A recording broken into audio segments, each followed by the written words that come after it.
কোথায় রে আজকে আমি আসছি রাজশাহী ইউনিভার্সিটিতে, কিন্তু কেন? কারণ ফুল বিক্রি করবো। আমার ফুল দেখতেই পাচ্ছেন।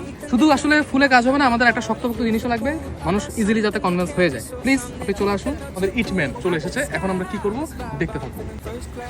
দেখতেই পাচ্ছেন খুব সুন্দর একটি কাপল বসে আছে। ভাইয়া আপনার হাতটা খালি, ভাইয়ের হাতটা কিন্তু প্রচুর খালি, কিছুই নেই তার হাতে। আপনার মনে একটা ফুল দরকার, একটা ফুল দাও।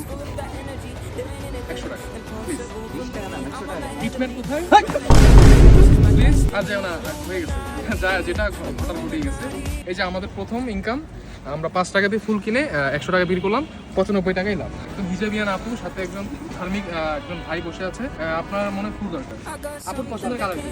আমি জানি আপনার চোখ দেখে বুঝতে যে আপনার হলুদ পছন্দ, ওনাকে একটা হলুদ ফুল দিয়ে দিন প্লিজ। 100 টাকা, 100 টাকা দিন। 100 টাকা। ইট কোথায়? এই ভাই হয়ে গেছে গাইস, বন্ধুরা হয়ে গেছে হয়ে যাচ্ছে।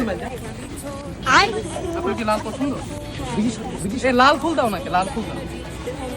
100 টাকা, 100 টাকা। বেশি না আমরা 100 টাকা পেয়ে গেছি। গোলাপ দাও। লাল লাল দিচ্ছেন কেন আপনি? আপু প্লিজ আপনার জন্য একটা লাল গোলাপ প্লিজ, আমার টপ থেকে 500 টাকা দিবেন। আপনি বেশি কথা বলছেন আপনি। 500 টাকা বের করেন। 500 টাকা 500 টাকা। এই টাকা নাই তো ভাই। টাকা নেই। 500 টাকা আমরা পেয়ে গেছি, রাখো।